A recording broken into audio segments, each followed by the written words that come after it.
the borders, but they only focus the cleanup to this area. And so how this whole thing actually worked out, EPA took the main lead after, you know, settling with the lawsuit. They actually were governing how the cleanup should go. This area has a really interesting story.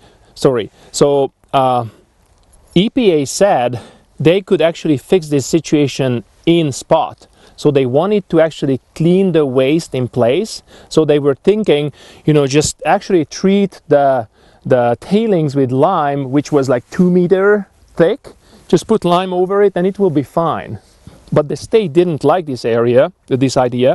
They were kind of laughing at it because the river is such a dynamic system. So you cannot just treat this area and it starts growing vegetation. Maybe in 10 years of a time or 50 years of a time, the creek just will go another turn. Creeks and rivers are dynamic systems. You cannot leave them in a contaminated floodplain. So basically they settled on that they will remove all the dirt, the tailings, and they will bring it to opportunity ponds. And that's what they did. So Rich Rogers was our hero in the rewatch part. It was an interdisciplinary team of engineers, hydrogeologists, biologists, and people who actually designed this. And basically Rich Rogers was responsible for the seed mixes and what all plants are going to be here. You can see that basically the seeding was pretty successful. And there is one thing that Rich Rogers hates and he didn't talk about last time. Are you good? Are you comfortable walking in here? Because I'm not. Look at this. This is really a hot spot here. Ooh. It actually is already flagged, so they will probably take this part as well. They couldn't take 100% everything out. You can see that aspen was probably killed because of this contamination here. It doesn't need to really be too far, but tailings were really concentrated. Tailings have a lot to them, so it looks like this aspen still tries to come back, but in the end it probably will lose the battle. And this was actually planted. The reason I know it's because it has still the deer guards or whatever they call this. On the other hand, it's promising that guy actually already shoot out little clones. So these little aspens might make it. Their mom will die, but they will actually be okay in the end. It's just the signs of the fall, but that is more serious. That's dry. And you can see how the floodplain is designed. There is actually, we are getting closer to the creek. There is kind of a slope towards it. There is less organics in a way, more organics, but less soil. And the hydrology changes. You can see wetland plants emerging. You can see some sedges on the shore, and there is already water in there, which is great. I show you. This is a rush. It's probably just setting it itself. It's called the Baltic rush.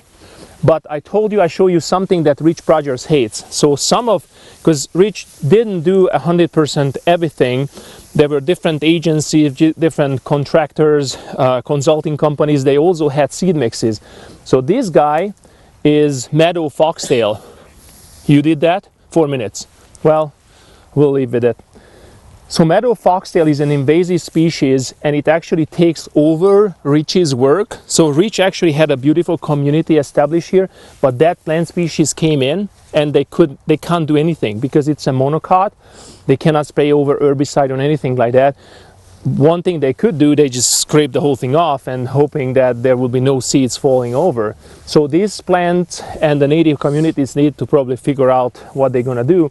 But what they so far see, the seeds of these plants actually just are spreading all over, going with the river, and then just, on the other side there is already also that same plant species. No good.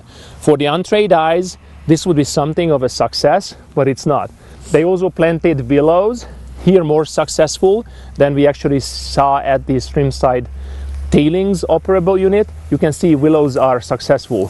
One important thing here, they actually a couple of years ago had beavers here. With my own eyes, I saw the little beavers but some asshole came in and actually trapped them out. Sorry, shouldn't have said that. But, you know, they're fur-bearing animals. But the thing is that this area, after the reclamation, restoration start, it's owned by DEQ and a company like called Greenway something, a company. And they actually can tell, well, we actually would want to have a trapper coming in, take the beavers out. The beavers actually, right in those couple of years, until you can actually still see taken down willows and leftovers of their dams that they started to build. They changed the hydrology, they changed water quality right away. They actually experienced in a couple of years, as beaver came in, trout coming back to the area, because the beavers created these obstacles in the water and oxygenated more the water, so there was more dissolved oxygen that was good for the trout.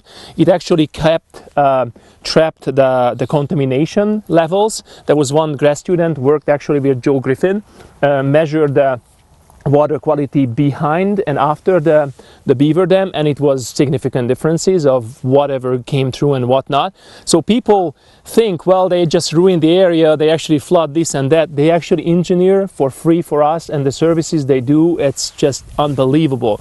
So if I was the companies, I would say in this area, it's, you know, it's protected. It's no beaver. We shouldn't actually trap out beavers from here. And we learned, whoever is in the restoration seminar, that there is no limits for trapping beavers. So